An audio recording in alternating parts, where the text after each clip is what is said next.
Talks on the Tide is a series of discussions that ran on the beaches of Wexford in late summer 2025. These talks were a companion piece to the House on the Beach exhibition by artist Nina McGowan that was displayed at Wexford County Council headquarters. The exhibition itself was a series of fire-charred wardrobes stacked to create imposing tall towers that you could walk around. The charring was done to expose the centuries-old carbon wrapped in these common household items. These talks on the Tide addressed different challenges of the ongoing climate emergency, presenting solutions and inviting discussion. A black charred kitchen table surrounded by 6 matching chairs was set up on the beach, and guest speakers were invited to talk to the theme of the day. All talks were chaired by Mary Colclough. We have a room on the beach, I suppose you would say, with this charred table and chairs. And the idea over the next 4 weeks is we have conversations at beaches, listening to people and, to hear different perspectives on the challenges and the approaches, solutions that we can take either individually or collectively. I have to say that the setting for each talk was great. To actually be sitting outside in the elements and discussing climate-related issues with locals really seemed to bring a focus to each topic that just is not there when people gather in rooms insulated away from nature. Today's topic is nature-based solutions, and we will hear from Jim Hurley, a Wexford-based naturalist. Ever since I was a child, I was fascinated by the natural world. I think a lot of children are. And Clare Kelly from the Climate Action Team in Wexford County Council. So in March of this year we actually ran a climate competition. Jim addressed the question as to why we should even bother with taking actions to reduce our carbon footprint. First of all, I think we should bother because it's the right thing to do. We should be doing that. While we're not a great contributor to the global problem, we're a small population in Ireland, and when you break it down, we're above the EU average for our individual contribution. And we're also above the EU averages for agricultural emissions for nitrate and nitrous oxide. So even though we're a small population, we're contributing more than we should be. I think especially for local people is self-interest. There's not much of a difference in level between the sea and the houses here behind. And with rising sea level and increased storminess, there's a very real threat to people's houses and properties and livelihoods. The climate team in Wexford County Council is relatively new, but they have hit the ground running. You said the theme here is nature-based solution.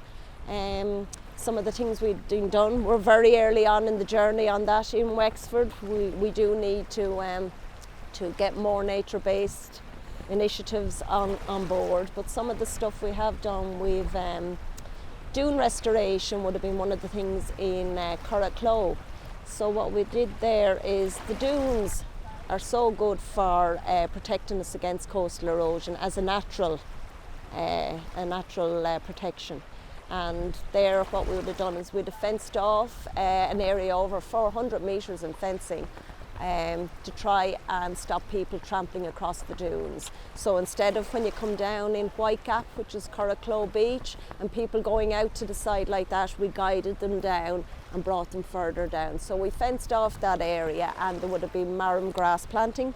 Marram grass is very good for retention of the sand, and it's very long rooted in the sand, so it's able to retain sand. So there's some of the natural things you can do to actually to help particular things. You will have the grey solutions as well, but definitely nature-based solution. There's a huge opportunity there for us to include that in our various projects. If you go back to the famine, huge numbers of people emigrating, lots of people dying. not much a response from the authorities. At the time we were part of the British Empire. We had a lot of poverty in the past, and in 1922, when we gained our independence, the founding fathers of the young state, their approach was more on development, not on conservation. And the idea was to get every acre under the plough, make land productive, drain rivers, arterial drainage schemes. And we now see with hindsight that maybe wasn't the best model to go with, that we need to work in a more sustainable way. The 1992 EU Habitats Directive is a key piece of legislation that sets out habitat areas that need protection from human activity. The list is extensive. They came up with a list of 233 of them, and we have 58 of them in Ireland, 17 of them on the South Wexford coast. And the really important ones were flagged as priority habitats, and we have 2 of these in South Wexford, lagoons and sand dunes. As the talk continued, so did the rising tide. The water's now under your chair. Will we move up a little bit? We might move up a Let's little move bit. up a little bit. After a bit of relocation, some of the locals aired concerns about their community. This is a very local community down here. Most of us, our families are here for generations, and they managed this environment from fishing, fowling, whatever. It was a sustainable environment.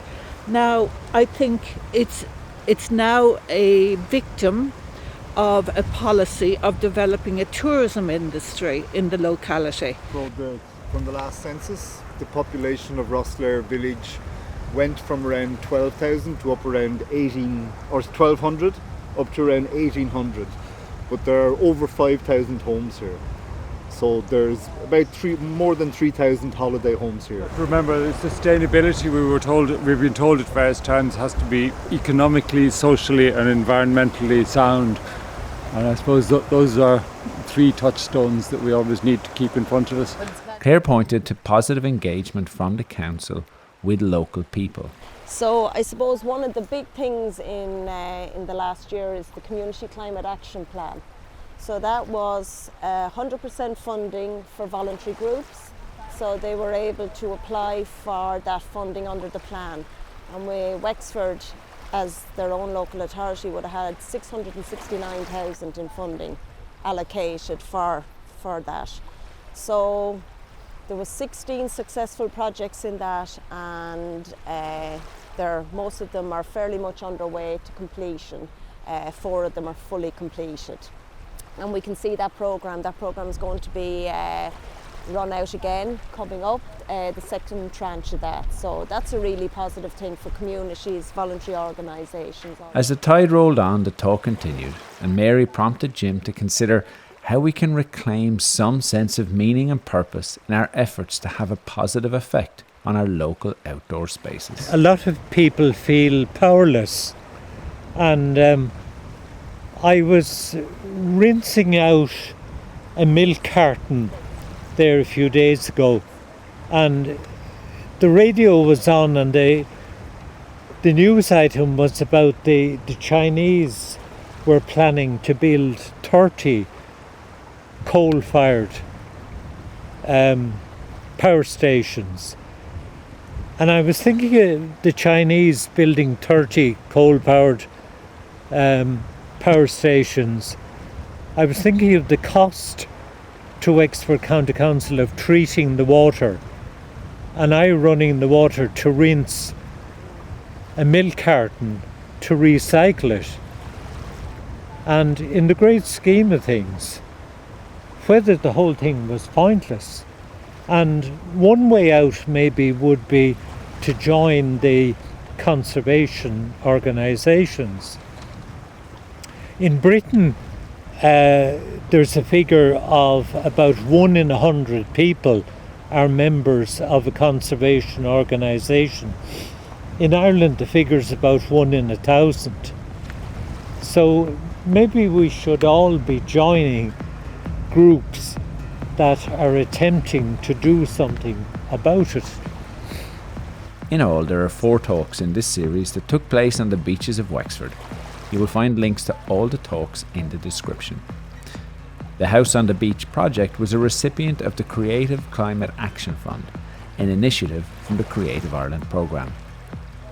With thanks to Wexford County Council's Climate Action and Culture teams, staff from Trinity College Dublin, artist Nina McGowan.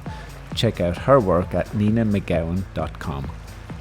This is a Crannog Media production.